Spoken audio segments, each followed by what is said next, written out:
दर्शकवृन्द नमस्कार। यहाँहरूलाई हार्दिक स्वागत छ न्युज नेपाल टेलिभिजनमा।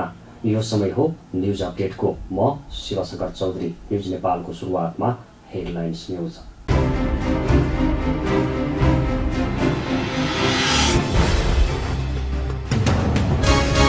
स्याङ्जाका कोरोना संक्रमितको उपचारको क्रममा पोखरामा मृत्यु। नेपालमा कोरोना संक्रमणबाट मृत्यु हुनेको संख्या 14 पुग्यो। जनता समाजवादी पार्टी निर्वाचन आयोगमा दर्ता। आयोगले कागजातको अध्ययन गरी समाजवादीलाई औपचारिक दल दर्ताको प्रमाणपत्र दिने। कोरोना भाइरसको जोखिमबाट नागरिकलाई बचाउन क्वारेन्टाइन व्यवस्थित रूपमा सञ्चालन गर्न सांसदहरूद्वारा सरकारको ध्यानाकर्षण। आरडीटीमा विश्वसनीयता नदेखिएकाले पीसीआर परीक्षण बढाउन आग्रह। विद्युतीय सवारीमा कर बढाइएको प्रति प्रमुख प्रतिपक्षी कांग्रेसद्वारा कड़ा आपत्ति। कर बढाउने निर्णय फिर्ताले मुद्रा बाहिरिन नदिन आग्रह। सरकारले ल्याइएको बजेट संविधानको लक्ष्य र नेकपाको नीति विपरीत रहेको नेकपाका सांसद भीम रावलको भनाई। बजेटले संविधान र सत्तारूढ नेकपाले चुनावका क्रममा गरेका प्रतिबद्धता समेट्न नसकेको तर्क। सदनमा बोल्ने क्रममा व्यक्तिगत टीका टिप्पणी र आरोप प्रत्यारोपतिर नजान सभामुखद्वारा सांसदहरूको ध्यानाकर्षण। सो विषयको बारेमा विवरण लिई कार्यव्यवस्था समितिमा राखेर छलफल गरिने।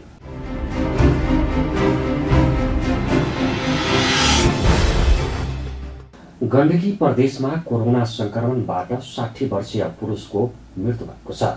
आइतबार कोरोना संक्रमण पुष्टि भएका स्याङ्जाका 60 वर्षीय पुरुषको पोखरामा उपचारको क्रममा मृत्यु भएको हो। स्याङ्जाको वालिङ नगरपालिकाका ती व्यक्तिमा आइतबार कोरोना संक्रमित पुष्टि भएपछि पोखरा स्वास्थ्य विज्ञान प्रतिष्ठानको आइसोलेसन बेडमा उपचारका लागि भर्ना गरिएको थियो। उनी लामो समयदेखि मृगौला रोगबाट पीडित भएको पाइएको छ। उनी 6 महिना अघि मात्रै उपचारका लागि भारतको मुम्बई गएर यही जेठ 21 नेपाल फर्किएका थिए। उपचार गर्ने क्रममा आइतबार राति उनको मृत्यु भएको प्रदेश स्वास्थ्य निर्देशनालयले जनाएको छ। यो सँगै नेपालमा कोरोना संक्रमणबाट मृत्यु हुनेको संख्या 14 पुगेको छ। राष्ट्रिय जनता पार्टी, राजपा र समाजवादी पार्टी मिलेर बनेको जनता समाजवादी पार्टीले दल दर्ताका लागि निर्वाचन आयोगमा दर्ता भएको छ। नेतृत्वमा सहमति जुटिएसँगै जनता समाजवादी पार्टी दर्ताका लागि बाबुराम भट्टराई, महन्त ठाकुर, उपेन्द्र यादव, राजेन्द्र महतो लगायतका नेताहरू निर्वाचन आयोग पुगेका थिए। उनीहरूले दल दर्ताका लागि आवश्यक कागजात बुझाएका थिए। आयोगले 1392 नम्बरमा दल दर्ता गरेको छ। अब आयोगले कागजातको अध्ययन गरी समाजवादीलाई औपचारिक दल दर्ताको प्रमाणपत्र दिनेछ। जनता समाजवादीका वरिष्ठ नेता राजेन्द्र महतोले सबै प्रक्रिया पूरा गरेर दल दर्ता गरिएको बताउनु भयो। उहाँले पार्टीको केन्द्रीय कार्यकारिणी समितिको अध्यक्षमा महन्त ठाकुर र उपेन्द्र यादव रहने बताउनु भयो। त्यस्तै 51 सदस्य कार्यकारिणी समितिमा डाक्टर बाबुराम भट्टराई, अशोक राय र राजेन्द्र महतो वरिष्ठ नेता रहनु भएको छ। त्यस्तै राजनीतिक समिति 151 सदस्य र केन्द्रीय समिति 701 सदस्य रहने महतोले बताउनु भयो। उहाँले नेपालको वैकल्पिक शक्तिको रूपमा जनता समाजवादी पार्टी रहने भन्दै अन्य साना दलहरूसँग पनि एकताको प्रयास जारी राख्ने धारणा राख्नुभयो। बहुत शुभ काम भएको छ नेपाल र नेपाली जनताको लागि। यो मुलुकमा जनताले खोजेको वैकल्पिक शक्ति निर्माणको लागि आज बहुत शुभ सङ्केतको दिन हो। आज लामो समयदेखि हामी जुन वैकल्पिक निर्माणको प्रक्रियामा थियौँ, आज बल्ल निर्वाचन आयोगमा वैधानिक रूपले, विधिवत रूपले जनता समाजवादी पार्टी चाहिँ हामी दर्ता गराएका छौँ। 1392 दर्ता नम्बर पाइएको छ। हामी सम्पूर्ण दस्तावेजहरू, डकुमेन्टहरू विधिवत रूपमा निर्वाचन आयोगलाई दिएका छौँ। निर्वाचन आयोगले त्यसलाई प्रक्रिया पुर्याएर त्यो चाहिँ जनता समाजवादी पार्टी दर्ता हुनेछ र अब यो मुलुकले एउटा वैकल्पिक शक्ति निर्माणको प्रक्रियामा अगाडि बढ्छ। अब हामी अन्य साना विचार मिल्ने साना साना पार्टी लगायत सबैलाई हामी समेट्छौँ, एकीकृत गर्छौँ। के अरे सुशासन र समृद्धि चाहने जमातलाई हामी जम्मा गर्छौँ। हिमाल पहाड तराई मधेसमा सङ्गठनको विस्तार हुन्छ र यो एउटा वैकल्पिक शक्तिको निर्माण हुन्छ र यो मुलुकमा एउटा शोषण उत्पीडनमा परेको जनता, समृद्धि सुशासन चाहने जनता एकत्रित हुनेछ र मुलुकले एउटा वैकल्पिक शक्ति चाहिँ पाउनेछ। हाम्रो विधानमा विभिन्न समितिहरू छन्, तर अहिले दर्ता गराउँदाखेरि केन्द्रीय कार्यकारिणी समितिले दर्ता गराएको छ। केन्द्रीय कार्यकारिणी समिति 53 जनाको छ र त्यसमा हाम्रो 2 अध्यक्ष प्रणालीको व्यवस्था हामीले गरेका छौँ। माननीय महन्त ठाकुर र माननीय उपेन्द्र यादव कार्यकारिणी समितिको अध्यक्षको रूपमा रहनुभएको छ र त्यसपछि अहिलेलाई वरिष्ठ नेता 3 वटा हामी राखेका छौँ। डाक्टर बाबुराम भट्टराई, अशोक राई र राजेन्द्र महतो 3 जनालाई वरिष्ठ नेतामा राखेका छौँ र बाँकी हाम्रा साथीहरूलाई 53 जना मध्ये 5 जनाको अहिले के अरे पदनाम समेत हामी उल्लेख गरेका छौँ र बाँकीको पदनाम उल्लेख गर्न बाँकी छ। त्यो चाहिँ चाँडैभन्दा चाँडै हामी यो दर्ता प्रक्रिया पुरा भइसकेपछि बाँकी साथीको के अरे जिम्मेवारी, पदनामहरू सबै चाहिँ हामी त्यति बेला हामी गर्छौँ। अहिले समयको अभावले चाहिँ त्यो काम बाँकी रहन गएको छ र त्यो हामी आगामी दिनमा गर्छौँ। त्यस्तै हामी राजनीतिक समिति 151 को छ, त्यो राजनीतिक समिति पनि दर्ता प्रक्रियापछि हामी पुरा गर्छौँ। त्यस्तै केन्द्रीय समिति 701 को छ, त्यो पनि हामी पुरा गर्छौँ। लगायत जति समिति विभाग लगायतका कुराहरू, सङ्गठनका कुराहरू हामी क्रमिक रूपमा पुरा गर्दै जानेछौँ। दुई दलले वैशाख 10 गते राति एकताका लागि सैद्धान्तिक सहमति गरेका थिए। त्यसको भोलिपल्ट अर्थात् 11 गते नेताहरू निर्वाचन आयोग पुगेर नयाँ दल दर्ताका लागि निवेदन दिएका थिए। राजनीतिक दल सम्बन्धी ऐन अनुसार दुई पार्टीबीच एकता गर्ने घोषणा गरेको 45 दिनभित्र दलको विधान पार्टी नेतृत्व पार्टी एकता गर्न गरिएको सहमति दुवै पक्षका केन्द्रीय सदस्यको हस्ताक्षर संयुक्त बैठकको निर्णय बुझाउनु पर्ने व्यवस्था छ। अन्तर्जातीय प्रेम सम्बन्धका विषयमा रुकुमको चौरजहारी नगरपालिका 8 स्वतीमा भएको घटनाको दोषी उम्किन दिन नहुने भन्दै संयुक्त राजनीतिक दलित सङ्घर्ष समितिले आइतबार पनि काठमाडौँमा प्रदर्शन गरेको छ। रुकुमको चौरजहारी नगरपालिका 8 स्वतीमा जाजरकोटको भेरी नगरपालिका 4 का दलित युवालाई गाउँलेले लखेटेपछि भेरी नदीमा परेर मृत्यु भएको घटनाको दोषीलाई कडा कारबाही गर्नुपर्ने भन्दै समितिले माइती घरमा बृहत प्रदर्शन गरेका हुन्। उनीहरूले उक्त घटनाको अनुसन्धान गहिराइमा हुन नसकेको आरोप पनि लगाएका थिए। जातीय नरसंहारकारीहरूलाई हदैसम्मको कारबाही गर्नुपर्ने भन्दै उनीहरूले नाराबाजी गरेका थिए। गैर दलित प्रेमिकालाई भगाएर बिहे गर्न जाजरकोटबाट रुकुम पश्चिमको चौरजहारी नगरपालिका 8 स्वती गएका नवराज विक सहित 18 जनालाई स्थानीयले कुटपिट गरेका थिए। त्यसमा नवराज सहित 6 जनाको ज्यान गएको थियो। उनीहरूको शव भेरी नदीमा भेटिएको थियो। घटनामा संलग्नता भएको आरोपमा प्रहरीले 25 जनालाई पक्राउ गरी अनुसन्धान गरिरहेको छ। कोरोना भाइरसको जोखिमबाट नागरिकलाई बचाउनका लागि क्वारेन्टाइन व्यवस्थित रूपमा सञ्चालन गर्न सांसदहरूले सरकारको ध्यानाकर्षण गराएका छन्। राष्ट्रिय सभाको आइतबारको बैठकको विशेष समयमा नेपाल कम्युनिस्ट पार्टी नेकपाका खिमलाल भट्टराईले क्वारेन्टाइन व्यवस्थित हुन नसकेको हुँदा त्यसतर्फ सरकारको ध्यानाकर्षण गराउनुभयो। उहाँले गर्मीको मौसम भएको हुँदा तराईमा झोलको व्यवस्था गर्न पनि माग गर्नुभयो। क्वारेन्टाइनलाई नै आइसोलेसन वार्ड बनाउनु पर्ने अवस्था उपचारलाई अझ ध्यान दिएर भेन्टिलेटर बनाउनु जरुरी रहेको उहाँको भनाइ छ। नेकपाकै चक्रप्रसाद स्नेहीले सुदूरपश्चिममा आरडिटी गर्दा 500-600 जनामा कोरोना फैलिएको पुछिएको जनाउँदै डडेलधुरा जिल्लामा भेन्टिलेटरको व्यवस्था गर्न र आरडिटीमा विश्वसनीयता नदेखिएकाले पीसीआरलाई पठाउन सरकारको ध्यानाकर्षण गराउनुभयो। नेपाली काङ्ग्रेसका रमेश चङ्गराई माछीले क्वारेन्टाइन गाईकोठ जस्तो भएको तथा मानिस दिनभर क्वारेन्टाइनमा बसेर राति घरमा बस्ने गरेको देखिएको हुँदा त्यसतर्फ सरकारको ध्यानाकर्षण गराउनुभयो। क्वारेन्टाइनहरू खास गरी जहाँ बढी सङ्क्रमण छ त्यस्ता ठाउँका क्वारेन्टाइनहरू धेरै नै व्यवस्थित हुनुपर्थ्यो, तर त्यहाँ धेरै नै अव्यवस्थित भइराखेको स्थिति चाहिँ मिडियामा पनि आइराखेको छ, माननीयज्यूहरूले पनि उठाइराख्नु भएको छ। त्यस्ता ठाउँहरूलाई हामीले धेरै व्यवस्थित गर्नु पर्यो। र मलाई एउटा अनुभव के छ भन्दाखेरि यदि तल्लो निकायहरूबाट, खास गरी स्थानीय तहहरूबाट, सङ्घ संस्थाहरूबाट हामीले व्यवस्थित रूपमा क्वारेन्टाइनलाई राम्रो बनाउन सक्दैनौँ भने नेपाल आर्मीले लुम्बिनीमा विदिन 1 मन्थ, 1 महिनाभित्र 3000 अट्ने त्यो एउटा ठुलो सभा हल चाहिँ 1 महिनाभित्र उसले बनाउन सकेको थियो। 2 वर्ष अगाडि बनाएको त्यो सभा हल अहिले पनि त्यो अस्थायी सभा हल हो, तर अहिले पनि त्यो चाहिँ काम लाग्ने छ, त्यो चाहिँ युजमा आइराखेको स्थिति छ। त्यस्तै हामीले यो एउटा विपदको परिस्थिति हो, विशेष परिस्थिति पनि हो। हामीले सुरक्षा अङ्गहरूलाई परिचालन गरेन, नेपाली सेनाहरूलाई परिचालन गरेर भए पनि क्वारेन्टाइनहरूलाई व्यवस्थित गर्नुपर्छ कि त्यसतर्फ पनि सरकारको ध्यान जाओस्। विदेशबाट क्वारेन्टाइनमा आएर बस्नेहरूको संख्या 66,000 पुगेको छ। 66,000 त्यहाँको संख्या पुगेको छ भने PCR टेस्टबाट प्रमाणित भएका 109 जना भइसकेका छन् र मृत्युको संख्या 2 पुगेको छ।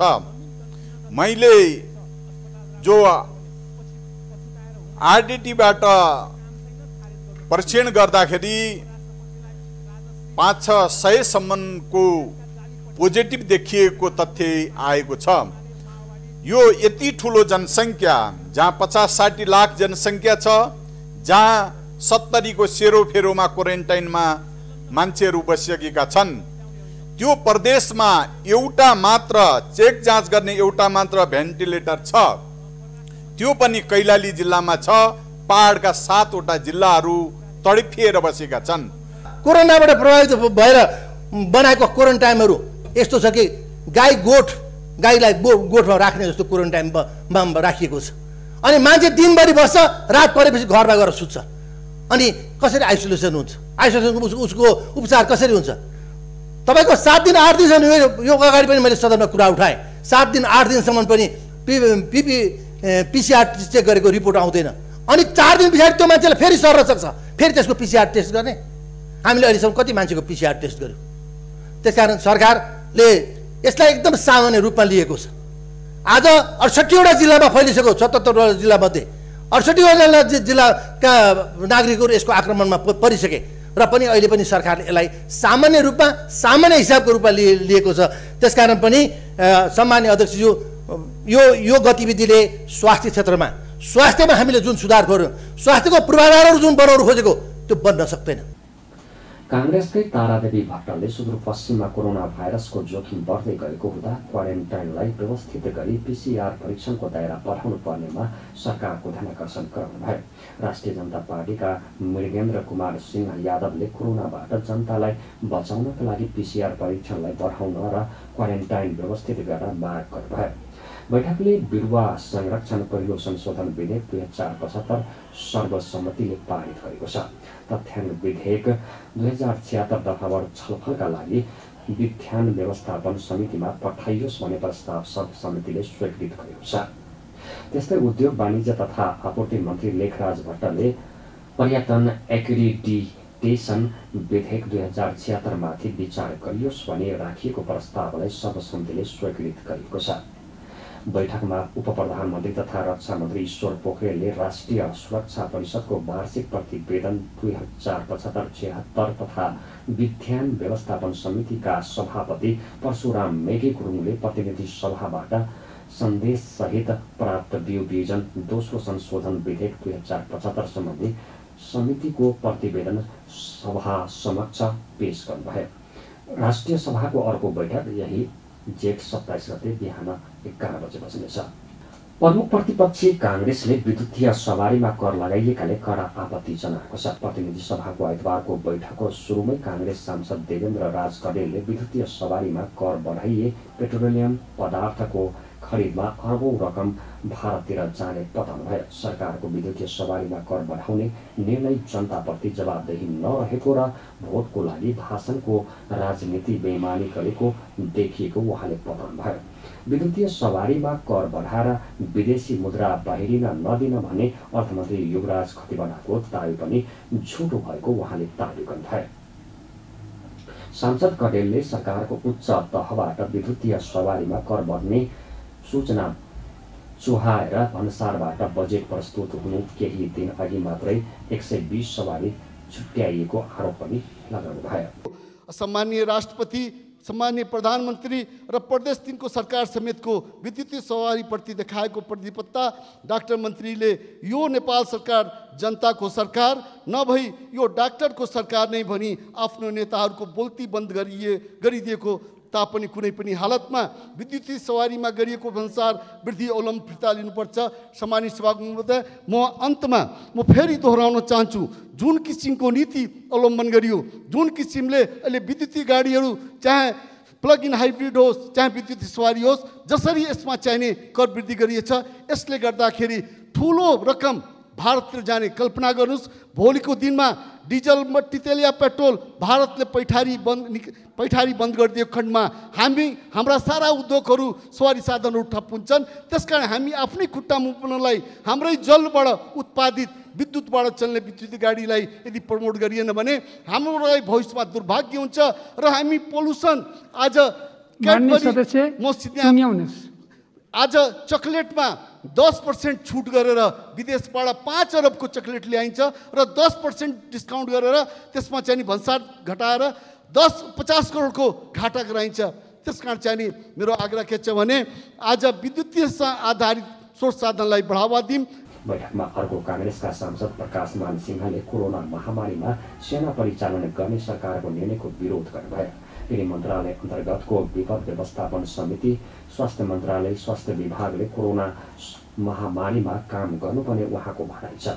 उहाँले सरकार राजनीतिक, आर्थिक र कूटनीतिक रूपमा असफल भइसकेको तर्क गर्नुभयो। यो विपद व्यवस्थापन यो चाहिँ जुन गर्नुको लागि सेना परिचालन गर्न सकिने छ भनेर चाहिँ भनिएको छ, तर गर्न सकिने छ भन्दैमा सरकारले गर्नुपर्ने काम, सिभिलियन गभर्नमेन्टले गर्नुपर्ने काम, यो गृह मन्त्रालय अन्तर्गत भएको चाहिँ जुन विपद व्यवस्थापन समिति छ, प्रधानमन्त्री को चाहिँ नेतृत्वमै भएको चाहिँ जुन व्यवस्थापन समितिको चाहिँ जुन छ, यी सबै निकायहरूलाई चाहिँ एकातिर पन्छाएर आफ्नो चाहिँ एउटा चाहिँ सिभिलियन गभर्नमेन्टले, एउटा चाहिँ नागरिक सरकारले गर्नुपर्ने काम, यो चाहिँ सेनालाई चाहिँ दिने जुन प्रवृत्ति छ, यो चाहिँ बिल्कुलै यो चाहिँ ठिक नभएको र यो संविधानको भावना र मर्म विपरीत यो चाहिँ काम चाहिँ यो सरकारले चाहिँ गरिरहेको कारणले गर्दाखेरि यो सरकार यो चाहिँ राजनीतिक दृष्टिकोणबाट पनि, आर्थिक दृष्टिकोणबाट पनि, कूटनीतिक दृष्टिकोणबाट पनि, परराष्ट्रको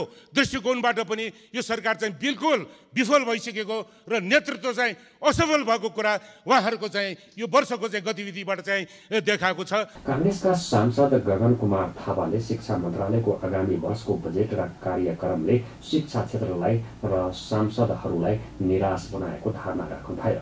शिक्षा मन्त्रालयको बजेट र कार्यक्रमले संसदमा छलफलका लागि समय पाउने हैसियत नराख्ने उहाँको तर्क छ। खर्च कटौतीको प्रस्तावमा धेरै बोल्ने मन पनि छैन, किनभने मान्य मन्त्रीज्यू आफै गनगन गर्दै हिँड्नु भएको छ, अर्थमन्त्रीजीले मेरो कुरा सुनिदिनु भएन भनेर। हामीले मान्य मन्त्रीजीलाई भनेर के अर्थ? उहाँ आफै दुखी हुनुहुन्छ, आफै पीडित हुनुहुन्छ। तर अर्थमन्त्रीजीले श्रेष्ठता देखाउनु भयो, मलाई हेप्नु भयो भनेर भन्दै गर्दा सम्मानित सभामुख महोदय, मलाई के सोध्न मन लागेको छ भने मान्य शिक्षा मन्त्रीजीलाई, सम्मानित राष्ट्रपतिलाई स्त्री छ बनाउने रहर चाहिँ किन पलायो? राष्ट्रपति शैक्षिक सुधार कार्यक्रम भनेर राजाले जो बक्सिस मारेको जस्तो राष्ट्रपतिले खुट्टा टेकेको ठाउँमा मन लाग्दै गर्दा पैसा दिन पाउने कार्यक्रम संहिता विरोधी छ, संविधान विरोधी छ, व्यवस्था विरोधी छ। यस्तो कार्यक्रममा गएको वर्ष 5 अरब छुट्याएको ठाउँमा यो वर्ष बढाएर 6 अरब बनाउने। अनि यो कार्यक्रम बनाउँदै गर्दा अहिले पछाडि भन्नु होला हाम्रो कार्यविधि हामीले पनि पढेका छौँ, कसरी बाँडिन्छ हामीलाई पनि थाहा छ। तर यो कार्यक्रम बनाउँदै गर्दा अलिकति याद आएन त्यो इडिसिडीमा बसेका सहजकर्ता, तलब नपाएर बसेका ती विद्यालयका कर्मचारीहरूको याद आएन? वा विश्वविद्यालयका आंशिक प्राध्यापक भोकै बसिरहेको याद आएन? 7000 विद्यालयमा 700 विद्यालयमा मात्र शिक्षकको दरबन्दी पुगेको छ। 57,000 शिक्षक शिक्षा मन्त्रालयको अध्ययनले भन्छ। तिनको बारेमा काम नगर्ने, तर एकजना शिक्षक राख्न नसकेको शिक्षक स्वयंसेवक कार्यक्रममा 1,50 करोडबाट बढाएर 2,23 करोड बनाउने, 2 अरब छात्रवृत्तिलाई के लक्ष्य हामीले प्राप्त गऱ्यौँ र यो पटक 3 अरबलाई घटाएर हामीले 2 अरब बनायौँ। सबैभन्दा उद्वेग लाग्दो कुरा सम्माननीय सभामुख महोदय, बजेट हेर्दै गर्दा के लाग्छ भने शिक्षा मन्त्रालयलाई 90 लाख विद्यार्थीहरू विद्यालय गइरहेका छैनन् भन्ने कुरा थाहा छैन, अत्तो छैन। हामीले सुन्यौँ बाहिरबाट कि शिक्षा मन्त्रालयले अहिले एउटा सिकाइ तथा सहजीकरण गर्ने मापदण्ड बनाएको छ, बजेटले चिन्दैन। अनि एउटा ग्लोबल पार्टनरसिप फर एजुकेसन भन्ने छ, त्यसले केही पैसा दिएला भनेर कटौरो थापेर मागेर 90 लाख विद्यार्थीको यो वर्ष चल्छ सम्माननीय सभामुख महोदय। एसई खारेज गरौँ, केही बोल्ड डिसिजन गरौँ र यो वर्षभरिको विद्यार्थीको व्यवस्थापन गरौँ भनेर लगातार मन्त्रीजीलाई भन्दै गर्दा यही हो बजेट, यही हो कार्यक्रम। सत्तारूढ नेकपाका स्थायी समिति सदस्य एवं सांसद भीम रावलले सरकारले ल्याइएको बजेट संविधानको लक्ष्य र नेकपाको नीति विपरीत रहेको बताउनु भएको छ। आइतबार विभिन्न मन्त्रालयमाथि विनियोजित बजेटमाथि प्रतिनिधि सभाको आइतबारको बैठकमा बोल्दै रावलले बजेट संविधान र सत्तारूढ नेकपाले चुनावका क्रममा गरेका प्रतिबद्धता समेट्न नसकेको बताउनु भएको हो। समाजवादमा जाने संविधानको बाटोमा जानुपर्नेमा बजेटले नव उदारवादमा जान खोजेको हो कि भने देखाइएको भन्दै उहाँले बजेटमा शिक्षा, स्वास्थ्य, ऊर्जा, समाज कल्याणका क्षेत्रमा बजेटमा लिएका नीतिले सही दिशा नलिएको बताउनुभयो। रावलले एमसीसीका योजना बजेटमा राखेकोमा पनि आपत्ति जनाउँदै जनता, राजनीतिक र दलका नेता र बुद्धिजीवीबाट आलोचित एमसीसीको सम्झौता संसदबाट अनुमोदन नहुँदै बजेटमा समावेश गर्ने जस्तो गैर जिम्मेवार कार्य गरिएको जिकिर गर्नुभयो। बजेटमा भारतीय अतिक्रमणमा परेका भूमिमा नेपालले आफ्नो संरचना निर्माण गर्नका लागि कुनै पनि बजेट तथा कार्यक्रम विनियोजन नगरिएको रावलको भनाइ थियो। नेपालको संविधानमा राज्यका नीतिहरू उल्लेखित राष्ट्रिय सुरक्षा प्रणालीको विकास तथा राष्ट्रिय सुरक्षा नीतिका आधारमा सुरक्षा विषयलाई सबल तुल्याउने कुनै कार्यक्रम मैले देखिनँ। सीमा प्रशासन कार्यालय अन्तर्गत नागरिकता र राहदानी वितरण कार्यक्रमका लागि भनेर जम्मा 2,62,00,000 लाख मात्र छुट्याइएको छ। नेपालको लिम्पियाधुरा, लिपुले, कालापानी, सुस्ता लगायतका भारतबाट अतिक्रमित भूभागमा सडक लगायतका पूर्वाधार निर्माण र स्थानीय जनताका लागि सेवा सुविधाको कार्यक्रम बजेटमा नआउनु यसलाई विडम्बना नै मान्नुपर्छ। देशको चिरकालीन अस्तित्वसँग गाँसिएको र संविधान बमोजिम तुरन्त गर्नुपर्ने नागरिकता सम्बन्धी ऐनको सम्बन्धमा यसमा बजेटमा कुनै पनि चर्चा नगरिनु यो पनि विस्मयकारी छ। सरकारको नेतृत्व गरिरहेको नेपाल कम्युनिस्ट पार्टी नेकपाको सामाजिक आर्थिक रूपान्तरणको, आत्मनिर्भर अर्थतन्त्रको विकास र समग्रमा समाजवाद उन्मुख राष्ट्रिय औद्योगिक क्रान्तिको नीति अवलम्बन गरिएको पाइएन। बरु विकासका दृष्टिले पछि परेका क्षेत्रलाई अगाडि बढाउँदै सन्तुलित विकास गर्ने गरी बजेट आउनुपर्ने तर्फ त्यति ध्यान नगएको जस्तो आभास हुन्छ। काठमाडौँ उपत्यकाभित्र विद्युतीय सवारी साधन मात्र उपयोग गर्ने कार्ययोजना बनाई लागू गरिनेछ भन्ने सत्ताधारी दल नेपाल कम्युनिस्ट पार्टीको निर्वाचनको घोषणापत्रमा स्पष्ट रूपमा उल्लेख छ। तर त्यसको विरुद्ध विद्युतीय गाडी आयात गर्ने कुरालाई निरुत्साहित किन गरियो यसलाई पनि नेपाली जनताले बुझ्न चाहेका छन्।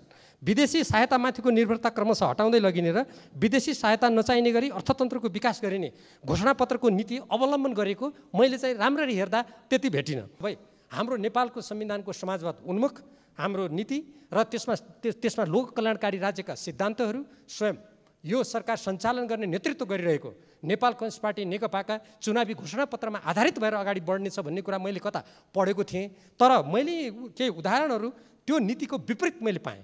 बैठकमा काङ्ग्रेसका सांसद बालकृष्ण खाँटले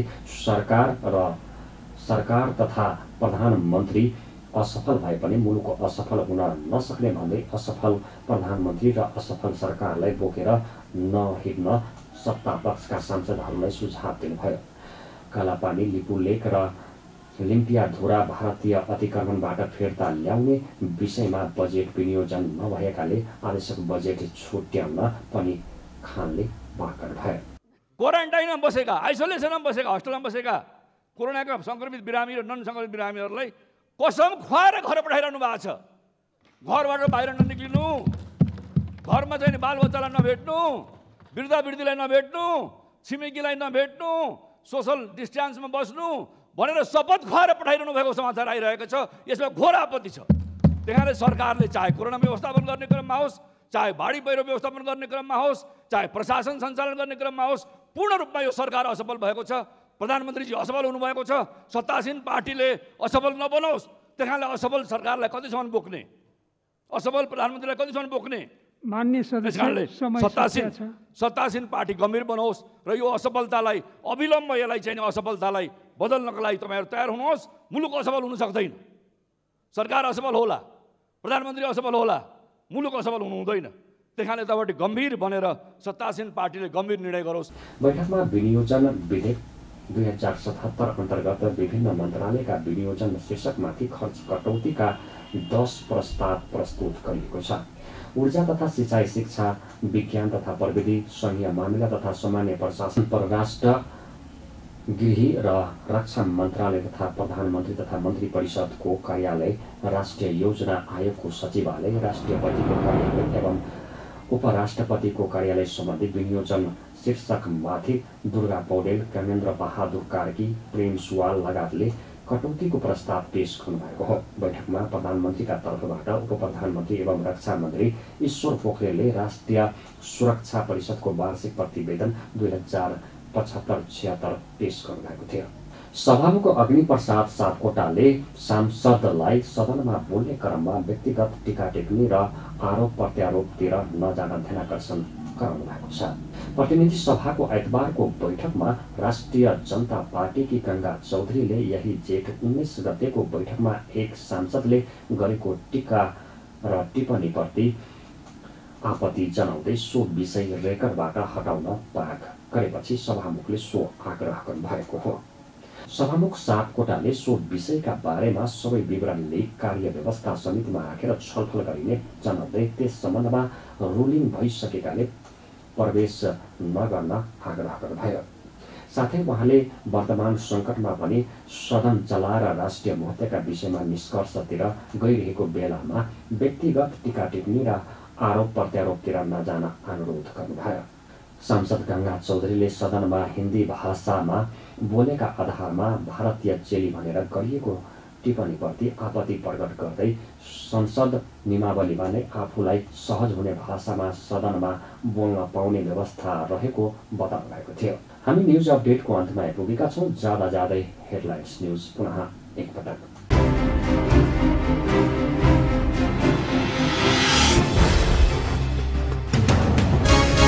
स्याङ्जाका कोरोना संक्रमितको उपचारको क्रममा पोखरामा मृत्यु।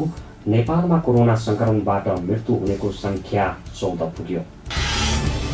जनता समाजवादी पार्टी निर्वाचन आयोगमा दर्ता। आयोगले कागजातको अध्ययन गरी समाजवादीलाई औपचारिक दल दर्ताको प्रमाणपत्र दिने। कोरोना भाइरसको जोखिमबाट नागरिकलाई बचाउन क्वारेन्टाइन व्यवस्थित रूपमा सञ्चालन गर्न सांसदहरूद्वारा सरकारको ध्यानाकर्षण। आरडीटीमा विश्वसनीयता नदेखिएकाले पीसीआर परीक्षण बढाउन आग्रह। विद्युतीय सवारीमा कर बढाइएको प्रति प्रमुख प्रतिपक्षी कांग्रेसद्वारा कडा आपत्ति। कर बढाउने निर्णय फिर्ताले मुद्रा बाहिरिन नदिन आग्रह।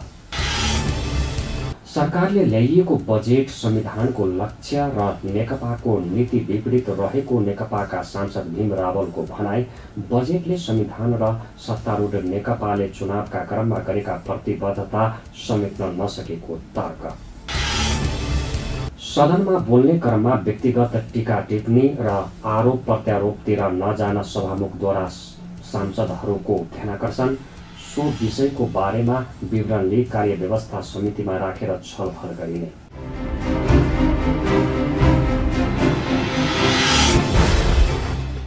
दर्शकवृन्द, अहिलेलाई न्युज अपडेट यति नै। निरन्तर न्युज अपडेटका साथ हामी पुनः उपस्थित हुने नै छौँ। हामीलाई फेसबुक, युट्युब र डेट टिभीमा पनि फलो गर्दै रहनुहोला।